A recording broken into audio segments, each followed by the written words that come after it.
ಜಿ5 ಇರುವಾಗ ನೀವು ನಿಮ್ಮ ನೆಚ್ಚಿನ ಶೋಗಳನ್ನ ಎಂದಿಗೂ ಮಿಸ್ ಮಾಡಿಕೊಳ್ಳುವುದಿಲ್ಲ. ಅದು ಸಂಪೂರ್ಣ ಉಚಿತವಾಗಿ.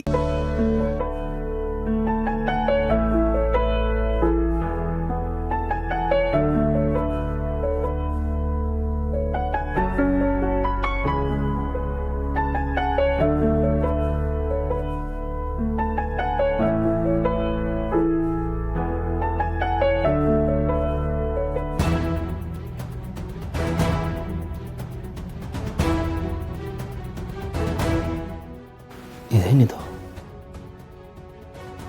ಎಷ್ಟು ಮಾತಾಡಿದ್ರು ಇವ್ರು ಕನ್ವಿನ್ಸೇ ಆಗ್ತಿಲ್ವಲ್ಲ. ಜಾಗ ಬದಲಾದರೆ ಮನಸ್ಸು ಬದಲಾಗತ್ತೆ ಅಂದರೆ ಸರಿ ಅಂತ ಅಲ್ಲಿಂದ ಇಲ್ಲಿವರೆಗೆ ಕರ್ಕೊಂಬಂದಿದ್ದೀನಿ. ಅದೇನು ಬದಲಾವಣೆ ಇಲ್ಲ. ಏನ್ ಮಾಡ್ಲಿ?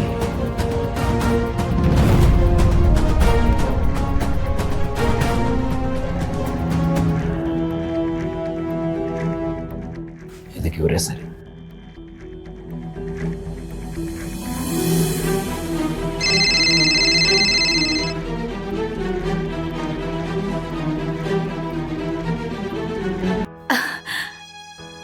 ಹಲೋ ಅಳಿಯಂದ್ರೆ. ನಮಸ್ತೆ ಅತ್ತೆ. ಸಾರಿ, ಆಗಲೇ ನೀವು ಫೋನ್ ಮಾಡಿದಾಗ ನಾನು ಫೋನ್ ಎತ್ತಕ್ಕಾಗಲಿಲ್ಲ. ಇರ್ಲಿ ಅಳಿಯಂದ್ರೆ, ನೀವು ಫೋನ್ ತೆಗಿದೇ ಇದ್ದಿದ್ದು ನೋಡಿ ಅಲ್ಲೇನಾಗಿದೆಯೋ ಅಂತ ಗಾಬರಿ ಆಗ್ಬಿಟ್ಟಿತ್ತು. ಅಲ್ಲೇನು ತೊಂದರೆ ಇಲ್ಲ ತಾನೆ? ಜಾನು ಹುಷಾರಾಗಿದ್ದಾಳಾ? ಅಯ್ಯೋ, ನೀವೇನು ಟೆನ್ಷನ್ ಮಾಡ್ಕೋಬೇಡಿ ಅತ್ತೆ. ಅತ್ತೆ, ನೀವು ಟೆನ್ಷನ್ ಮಾಡ್ಕೊಡಲ್ಲ ಅಂದರೆ ಇನ್ನೊಂದು ಸರ್ಪ್ರೈಸಿಂಗ್ ನ್ಯೂಸ್ ಅಂತೂ ಹೇಳ್ತೀನಿ ನಿಮಗೆ. ಏನು ಅಳಿಯಂದ್ರೆ? ಅದೇ, ನಾನು ಜಾನ್ವರಿಬ್ರು ಫಾರಿನಿಗೆ ಬಂದಿದ್ದೀನಿ. ಫಾರಿನ್ಗ? ಅಲ್ಲ ಅಳಿಯಂದ್ರೆ, ಈಗ ಯಾಕೆ ಅಳಿಯಂದ್ರೆ? ಅವಳಿರೋ ಪರಿಸ್ಥಿತಿಲಿ ಅಷ್ಟು ದೂರ ಪ್ರಯಾಣ ಮಾಡೋದು ಬೇಕಾಗಿತ್ತಾ? ಏನಾದ್ರೂ ಹೆಚ್ಚು ಕಡಿಮೆ ಆದ್ರೆ? ಅದೇ ನೋಡಿ, ಟೆನ್ಷನ್ ಮಾಡ್ಕೋಬೇಡಿ. ನಾನು ಡಾಕ್ಟ್ರನ್ನ ಕನ್ಸಲ್ಟ್ ಮಾಡಿ ಅವ್ರ ಪರ್ಮಿಷನ್ ತೊಗೊಂಡೆ ಅವ್ರನ್ನ ಇಲ್ಲಿ ಕರ್ಕೊಂಡ್ಬಂದಿರೋದು. ಅದು ಅಲ್ಲದೆ ಜಾನ್ವಿಯವ್ರಿಗೆ ಈ ಜಾಗಕ್ಕೆ ಬರಬೇಕು ಅಂತ ತುಂಬ ಆಸೆ ಇತ್ತು. ಅವ್ರ ಆಸೆ ನೆರವೇರಿಸೋಣ ಅಂತ ಕರ್ಕೊಂಬಂದೆ. ಒಳ್ಳೇದಾಯ್ತು ಅಳಿಯಂದ್ರೆ. ಆದ್ರೂ ಗೊತ್ತಿಲ್ದೇ ಇರೋ ಜಾಗ, ಇಬ್ರು ಹುಷಾರಾಗಿರ್ಬೇಕು ಅಷ್ಟೇ. ಅಂದ್ಹಾಗೆ ಜಾನು ಅಲ್ಲೇ ಇದ್ದಾಳ? ಸ್ವಲ್ಪ ಫೋನ್ ಕೊಡಿ, ಅವಳ ಹತ್ರ ಮಾತಾಡ್ತೀನಿ. ಅದೇ ಅವರು ಫ್ರೆಶ್ ಅಪ್ ಆಗಕ್ಕೆ ಹೋಗಿದ್ದಾರೆ. ಅವ್ರು ಬಂದ ತಕ್ಷಣ ಫೋನ್ ಮಾಡಿಸ್ಲಾ? ಸರಿ ಅಳಿಯಂದ್ರೆ. ಅದೇ, ನೀವೇನು ಅಂದ್ಕೊಳಲ್ಲ ಅಂದರೆ ನಿಮ್ಮ ಹತ್ರ ಇನ್ನೊಂದು ಹೆಲ್ಪ್ ಕೇಳಬೇಕಾಗಿತ್ತು. ಏನು ಅಳಿಯಂದ್ರೆ? ಅದೇ ನೋಡಿ, ಜಾನ್ವಿಯವ್ರಿಗೆ ಸರ್ಪ್ರೈಸ್ ಮಾಡಬೇಕು ಅಂತ ನಾನು ಅವ್ರನ್ನ ಕೇಳ್ದೇನೆ ಇಲ್ಲಿ ಕರ್ಕೊಂಬಂದ್ಬಿಟ್ಟಿದ್ದೀನಿ. ಖುಷಿ ಪಡ್ತಾರೆ ಅಂತ ಅಂದ್ಕೊಂಡಿದ್ದೆ, ಆದರೆ ಇಲ್ಲಿಗೆ ಬಂದಮೇಲೆ ನನ್ನ ಮೇಲೆ ಕೋಪ ಮಾಡ್ಕೊಂಡ್ಬಿಟ್ಟಿದ್ದಾರೆ. ಸರಿಯಾಗಿ ಮಾತಾಡ್ತಾ ಇಲ್ಲ. ಆಮೇಲೆ ಹೊರಗಂತೂ ಎಲ್ಲೂ ಬರಲ್ಲ ಅಂತ ಕೂತ್ಕೊಂಡ್ಬಿಟ್ಟಿದ್ದಾರೆ. ಅಲ್ಲಿಂದ ಇಷ್ಟು ದೂರ ಬಂದಮೇಲೆ ಹೊರಗೆ ಹೋಗದಿದ್ರೆ ಹೇಗೆ ಹೇಳಿ? ನೀವೇ ಒಂದು ಮಾತು ಹೇಳ್ತೀರಾ? ಅಲ್ಲ ಅಳಿಯಂದ್ರೆ, ಅವಳು ಯಾಕೆ ಹಾಗೆ ಮಾಡ್ತಿದ್ದಾಳೆ? ಅವಳು ಇಷ್ಟಪಡೋ ಜಾಗಕ್ಕೆ ಅವಳನ್ನ ಕರ್ಕೊಂಡು ಹೋಗಿದ್ದೀರಾ. ಅವಳು ಯಾಕೆ ಕೋಪ ಮಾಡ್ಕೋಬೇಕು? ಅಷ್ಟು ದೂರ ಹೋಗಿ ಈಗ ರೂಮಲ್ಲಿ ಕೂತ್ಕೊಂಡ್ರೆ ಆಗತ್ತಾ? ಸರಿ ಅಳಿಯಂದ್ರೆ, ಈಗ ಜಾನು ಸ್ನಾನ ಮುಗಿಸ್ ಬರ್ತಿದ್ದ ಹಾಗೆ ನನಗೆ ಫೋನ್ ಮಾಡಕ್ಕೆ ಹೇಳಿ, ನಾನು ಅವಳಿಗೆ ಹೇಳ್ತೀನಿ. ಸರಿ ಅತ್ತೆ. ಅತ್ತೆ, ಆದರೆ ನಾನು ಈ ವಿಷಯ ನಿಮ್ಗೆ ಹೇಳಿದೆ ಅಂತ ಹೇಳಕ್ಕೆ ಹೋಗ್ಬೇಡಿ. ಇಲ್ಲಿ ಹೋದ್ರೆ ನನ್ನ ಮೇಲೆ ಕೋಪ ಮಾಡ್ಕೊಂಡ್ಬಿಡ್ತಾರೆ. ಇಲ್ಲ ಅಳಿಯಂದ್ರೆ, ನಾನು ಹೇಳಲ್ಲ. ಸರಿ ಅತ್ತೆ, ಅವ್ರು ಬಂದ ಕೂಡಲೇ ಫೋನ್ ಮಾಡ್ತೀನಿ.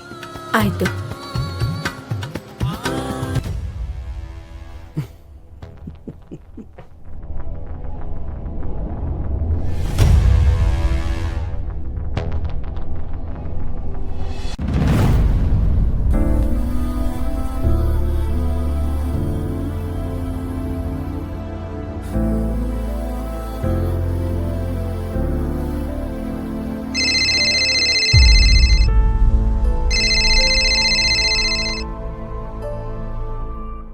ಹೇಳಿ ಅಳಿಯಂದ್ರೆ. ಹಾಂ ಅತ್ತೆ, ಜಾನ್ವರಿ ಈಗ ತಾನೇ ಬಂದರು. ಒಂದು ನಿಮಿಷ ಫೋನ್ ಕೊಡ್ತೀನಿ. ಸ್ಪೀಕರಲ್ಲಿದೆ. ಅತ್ತೆ ಮಾತಾಡ್ತೀಯ? ಮಾತಾಡಿ. ಅಮ್ಮ, ಏನ್ ಜಾನು, ಇಬ್ರು ಫಾರಿನ್ಗೆ ಹೋಗಿದ್ದೀರಂತೆ? ನನ್ಗೊಂದ್ ಮಾತು ಹೇಳಿಲ್ಲ. ನನ್ಗಂತೂ ನೀವಿಬ್ರು ಅಲ್ಲಿಗೆ ಹೋಗಿರೋದು ಎಷ್ಟು ಖುಷಿಯಾಗಿದೆ ಗೊತ್ತಾ? ಯಾಕೆ, ನೀನು ಖುಷಿ ಇಲ್ವಾ ಜಾನು? ಖುಷಿ ಇದೆ ಅಮ್ಮ. ಹಾಗನ್ನು ಅದೇ ಮತ್ತೆ ಗಂಡ ಜೊತೆಯಾಗಿರುವಾಗ ಯಾರಿಗೆ ತಾನೇ ಖುಷಿ ಇರಲ್ಲ. ಅದರಲ್ಲೂ ನೀನ್ ಆಸೆ ಪಟ್ಟ ತಕ್ಷಣ ಅದನ್ನ ನೆರವೇರಿಸೋ ಗಂಡ ಇರುವಾಗ ನೀನ್ ಖುಷಿಯಾಗೇ ಇರ್ತೀಯ. ಅಂತ ಗಂಡನ್ ಪಡೆಯೋಕೆ ನೀನ್ ತುಂಬಾ ಪುಣ್ಯ ಮಾಡಿದೀಯ ಮಗಳೇ. ನೀನ್ ಆಸೆ ಪಟ್ಟೆ ಅಂತ ನಿನ್ನನ್ನ ಅವರು ಅಷ್ಟು ದೂರ ಕರ್ಕೊಂಡು ಹೋಗಿದ್ದಾರೆ ಅಂದ್ರೆ ನಿನ್ನನ್ನ ಅವ್ರು ಎಷ್ಟು ಚೆನ್ನಾಗಿ ನೋಡ್ಕೋತಾರೆ ಅನ್ನೋದು ಗೊತ್ತಾಗ್ತಿದೆ. ದೇವ್ರು ನಿನಗೆ ಅಂತಾನೆ ಅವರನ್ನ ಸೃಷ್ಟಿ ಮಾಡಿದಾನೆ ಅಂತ ಅನ್ನಿಸ್ತಿದೆ. ದೇವ್ರು ನನಗೋಸ್ಕರ ಸೃಷ್ಟಿ ಮಾಡಿರೋದಲ್ಲಮ್ಮ, ಅವರಿಗೋಸ್ಕರ ನನ್ನ ಸೃಷ್ಟಿನ ಅವರೇ ಮಾಡ್ಕೊಂಡಿದ್ದಾರೆ. ಜಾನು, ಯಾಕೆ ಜಾನು ಏನು ಮಾತಾಡ್ತಿಲ್ಲ?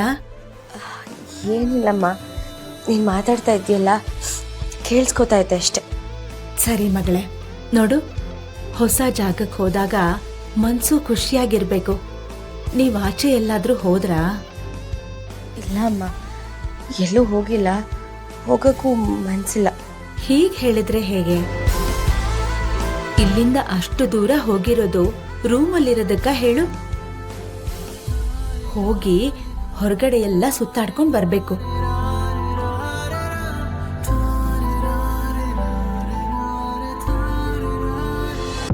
ನೋಡು, ನೀನ್ ಹೀಗೆಲ್ಲ ಒಳಗಡೆನೆ ಕೂತಿದ್ರೆ ಹೊರಗಿನ ಪ್ರಪಂಚನ ನೋಡೋದು ಹೇಗೆ ಹೇಳು? ನೀನ್ ಹೀಗಿದ್ರೆ ಅಳಿಯಂದ್ರಿಗೆ ಬೇಜಾರಾಗಲ್ವಾ?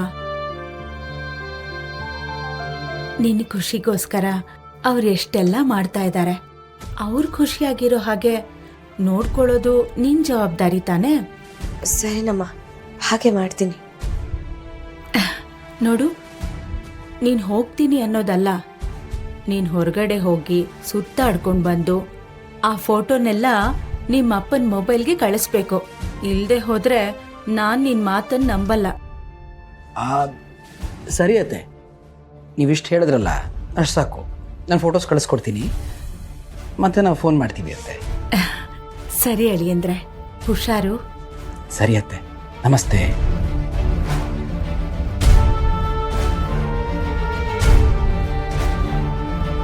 ಚಿನ್ನಮರಿ, ಹೊರಡೋಣ.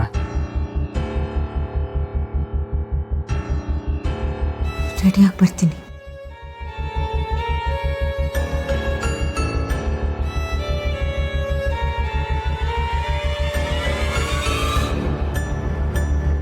ಶಂಖದಿಂದ ಬಂದ್ರೇನೆ ತೀರ್ಥ. ಸರಿ ಜಯಂತ. ಲಕ್ಷ್ಮಿ, ಲಕ್ಷ್ಮಿ. ರೀ, ZEE5 ಆಪ್ ಡೌನ್ಲೋಡ್ ಮಾಡಿ ಎಲ್ಲಾ ಸಂಚಿಕೆಗಳನ್ನು ಸಂಪೂರ್ಣ ಉಚಿತವಾಗಿ ನೋಡಿ.